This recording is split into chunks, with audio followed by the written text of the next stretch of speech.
I think before we go into the details, I think ایک چیز appreciate کرنی چاہیے کہ ظاہر ہے باقی جماعتوں کا تو ابھی اس طرح سے منشور سامنے نہیں آیا. پیپلز پارٹی کا ہم نے ذکر کیا تھا لیکن ان کا ان ڈیٹیل ابھی تک مینیفیسٹو سامنے نہیں آیا, but at least Jamaat Islami نے جو بھی ان کا مینیفیسٹو ہے اس پر بات کریں گے کہ کیا وہ ان کی ساری پالیسیاں قابل عمل ہیں یا نہیں بھی, بٹ ایٹ لیسٹ اگر آپ معیشت کی بات کریں تو they have touched every subject جو اس وقت پاکستان کے مسائل ہیں.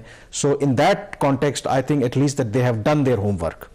بالکل کامران, جو پاکستان پیپلز پارٹی کا اکنامک مینیفیسٹو تھا جب ہم نے اس کا ریویو کیا تو وہ لگ رہا تھا کہ کلیئرلی وہ گیلری کے ساتھ پلے کر رہے ہیں اور ان کا ایز سچ کوئی کمپریہنسو انہوں نے اپنا کوئی منشور نہیں دیا.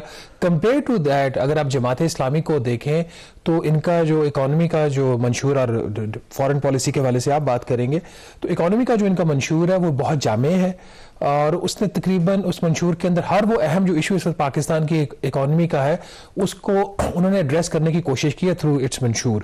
تو یہ ایک بہت ہی ایک میرے اس چیز کو ویلکم کرنا چاہیے اور باقی جو سیاسی جماعتیں ہیں اب تک ان کے جو منشور ہیں وہ سامنے آ جانے چاہیے. اور اچھی بات یہ ہے کہ ان کا یہ جو منشور ہے وہ اردو میں ہے اور بڑا ایک کلیئر انداز میں, کوئی بھی عام آدمی جس کو سمجھ آتی ہے اردو کی تو اس کے لیے کوئی سمجھنا کوئی اتنا مشکل نہیں ہے. کوئی اس طرح کے انہوں نے جارگن یا مشکل الفاظ استعمال نہیں کیے, بڑا سمپل وے میں انہوں نے اپنی جو بھی ترجیحات ہیں اس کا تعین کیا ہے. تو اسپیسیفکس پہ آتے ہیں. آئی تھنک جو سب سے امپورٹنٹ انہوں نے جو بات کی ہے کہ مضبوط معیشت اور گورننس جو بنیادی اقدامات وہ کہتے ہیں کہ اگر منتخب ہو کر کے آتے ہیں تو وہ کیا کریں گے. سب سے اہم چیز انہوں نے یہ کہا, پاکستان میں پہلے بھی بات ہوتی رہی ہے, جو ہمارے مسائل ہیں شاید ہمیں ایک نئے سوشل کانٹریکٹ کی ضرورت ہے, ایک کنسنسس کی ضرورت ہے جو اس وقت پاکستان کی معاشی صورتحال ہے.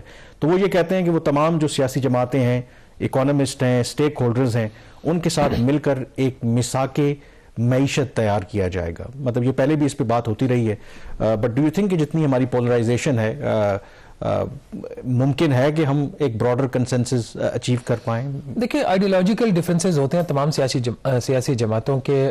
فار ایگزامپل اگر پیپلز پارٹی کو آپ لے لیں تو وہ پرائیویٹائزیشن کے خلاف ہے, نون لیگ جو ہے وہ پرائیویٹائزیشن کے حق میں ہے, پی ٹی آئی ہے وہ کبھی حق میں ہوتی ہے کبھی خلاف ہوتی ہے, ان کا بھی ایک اپنا ایک جماعت اسلامی کا ویو ہے. تو تمام سیاسی جماعتوں کو کہنا ہے وہ کسی ایک پیج کے اوپر آ جائیں, کافی ایک مشکل کام ہوتا ہے. ہر جو سیاسی جماعت ہے اس کا اپنی ایک ڈسٹنکشن ہے اور اس کا اپنا ایک پرٹیکولر ایک ووٹ سیٹ ہے, وہ اس کو ٹارگٹ کرتے ہیں. نون لیگ کی سمجھ آتی ہے وہ کیوں ایک پرائیویٹائزیشن کی بات کرتے ہیں, کیوں وہ پرو بزنس کرتے ہیں بات. پیپلز پارٹی جو ہے وہ ایگریکلچر لابی کو زیادہ وہ ہٹ کرتی ہے, ایگریکلچر فارمرز اس سائڈ پہ زیادہ ان کا فوکس ہے. جماعت اسلامی کو اگر آپ دیکھیں تو وہ جو اسلامک پرنسپلز ہیں اس کے اوپر وہ زیادہ فوکس کرتے ہوئے ان کی جو پالیٹکس ہے وہ ہے.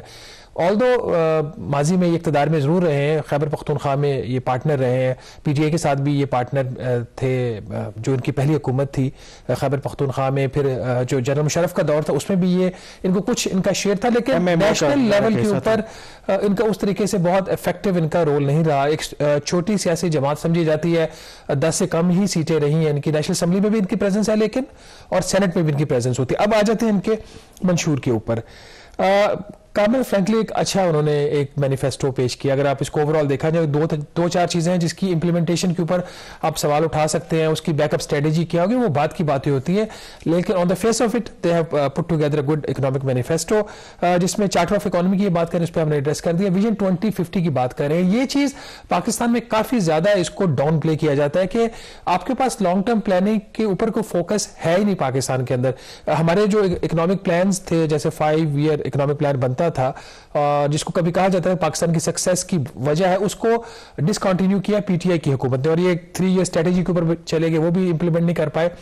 ابھی ایک آئی ایم ایف کا مشن پاکستان آیا تھا ان کی لاسٹ ایئر, انہوں نے اس پہ ریکمنڈیشن دی کہ آپ کو back to 5 year economic planning کے اوپر جانا پڑے گا. تو یہ تو اگلے 30 سال کی یا 25 سال کی پلاننگ کی بات کریں وچ از ویری گڈ, اور اس کو میرا خیال اس طرح کی ڈاکومنٹیشن پلاننگ اگر آپ دیکھیں چین میں ہوتی ہے اور دس از اے گڈ عمل.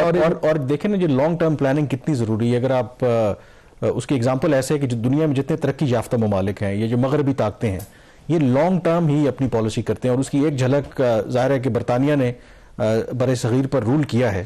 اور اگر آپ دیکھیں ان کے دور کی جو چیزیں بنی ہوئی ہیں, اور اس وقت شاید ایسا لگتا تھا کہ ان کے جو راولپنڈی کے اندر یہ ہولی فیملی ہاسپٹل جب بنا تو وہ اتنا بڑا ہاسپٹل تھا. اس وقت راولپنڈی اسلام آباد تو تھا ہی نہیں, راولپنڈی کی اتنی کوئی آبادی تھی ہی نہیں. ایسے لگتا کہ ایک جنگل میں انہوں نے ایک جو نا ہاسپٹل بنا دیا, بٹ وہ اگلے 50 سال کی پلاننگ کر رہے تھے کہ وہ ابھی کی نہیں سوچ رہے تھے کہ ابھی کتنے یہاں پہ لوگ آئیں گے. تو آئی تھنک یہ چیز بھی بڑی لیک کرتی ہے. شارٹ ٹرم میڈیم ٹرم تو ہے, ایک لانگ ٹرم پالیسی کی ہمیں ضرورت ہے کہ کس طرح ملک کو لے کے جانا ہے. تو at least in that sense they have the right approach. بالکل. ان کا جو اگلا پوائنٹ ہے وہ ہے انٹرسٹ فری بینکنگ اور اکانومی. اس کے حوالے سے ایک متضاد آراء پائی جاتی ہے پاکستانی سوسائٹی کے اندر.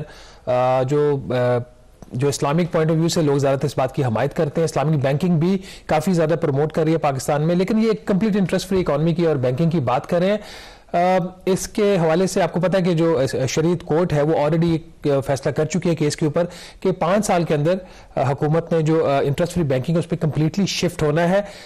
اس کے خلاف جو اپیل تھی وہ نیشنل بینک آف پاکستان نے اور اسٹیٹ بینک آف پاکستان نے کی ہوئی تھی سپریم کورٹ میں, اور جب اسحاق ڈار صاحب وزیر خزانہ تھے وہ اپیلیں بھی واپس لے لی گئی تھی. لیکن ابھی جو انٹرم گورنمنٹ ہے اور جو وزیر خزانہ ہے ڈاکٹر شمشاد اختر صاحبہ, یہ کوئی اتنی ایکٹیو نہیں ہے اس فرنٹ کے اوپر. وہ جو کمیٹی تھی وہ ان اے وے ڈورمنٹ ہو چکی ہے, اس کی ایک آدھ میٹنگ ضرور ہوئی ہے لیکن اس پلان کو آگے لے کے نہیں چلا گیا. یہ ایک ان کا پلان ہے. اس کے حوالے سے اس کے اوپر زیادہ تر کرٹیسزم اسی چیز کے اوپر آتا ہے کہ ٹھیک ہے پرنسپلی تو لوگ ایگری کرتے ہیں بٹ اس کی امپلیمنٹیشن کے اوپر سوالات آتے ہیں. پھر وہ بات کریں فسکل ڈسپلن کی, جو ایک مالیاتی ڈسپلن ہونا چاہیے پاکستان میں. اس کی زیادہ ڈیٹیلز تو انہوں نے شیئر نہیں کی, بٹ ایک انہوں نے اس چیز کو ٹچ ضرور کیا کہ پاکستان کی جو one of the root causes ہیں وہ فسکل ان ڈسپلن ہے, تو اس کے ایڈریس کرنے کی بات کریں. وی آئی پی کلچر کے ہمیشہ یہ لوگ خلاف رہے ہیں.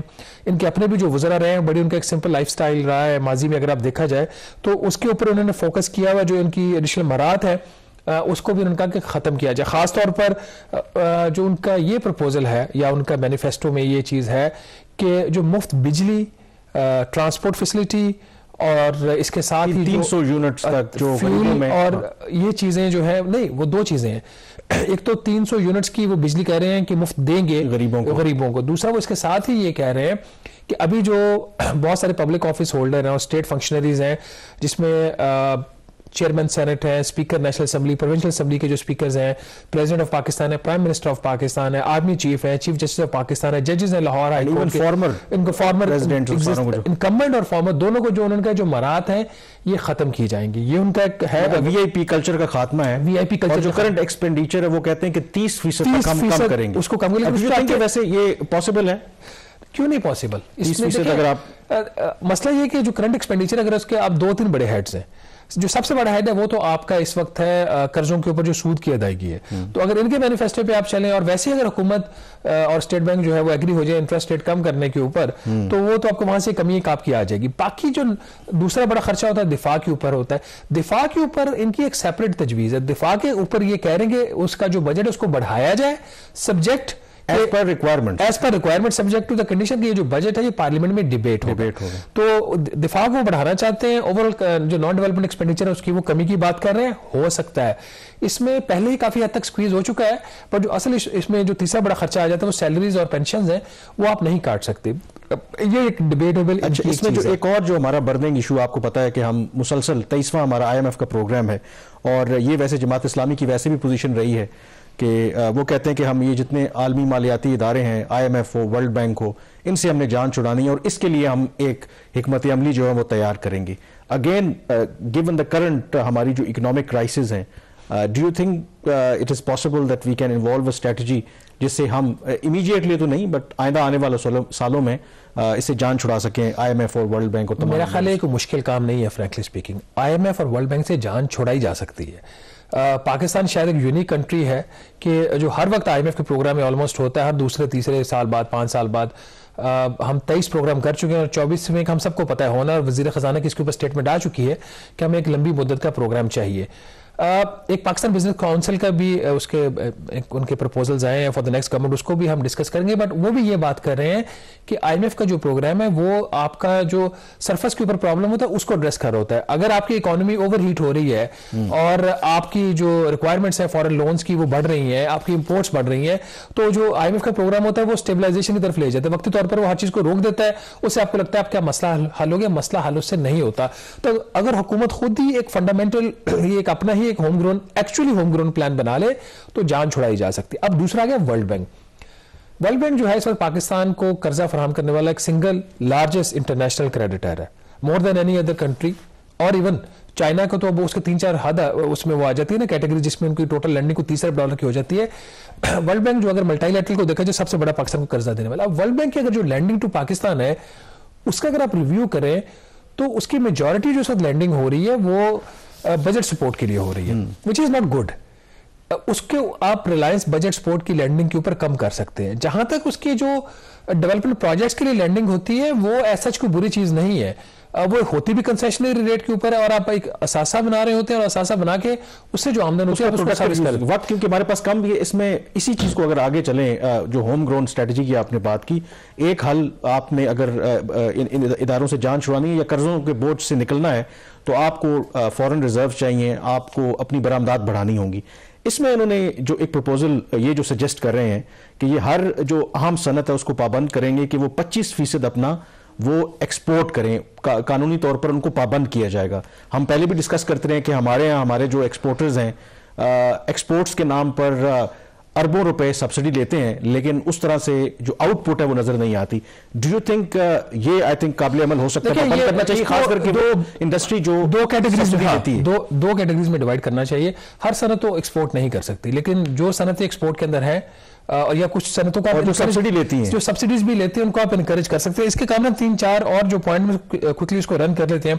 ایک تو ناظرین وہ یہ بات کر رہے ہیں کہ 10 کروڑ افراد سے وہ زکوٰۃ لیں گے جو 2.5% ایک جو اسلامک بھی ایک ریٹ ہے اس کے اوپر وہ 10 کروڑ افراد سے زکوٰۃ لے کے وہ جو زکوٰۃ ہے وہ 1 کروڑ جو پاکستانی ان میں ڈسٹریبیوٹ کریں گے, اور سالانہ وہ ہر خاندان کو 1 کروڑ جو خاندان ہے ان کو سالانہ 2,50,000 روپیہ وہ ڈسٹریبیوٹ کریں گے. یہ ایکول ٹو بے نظیر انکم سپورٹ پروگرام ہے, اس سے بہت بہتر ہے.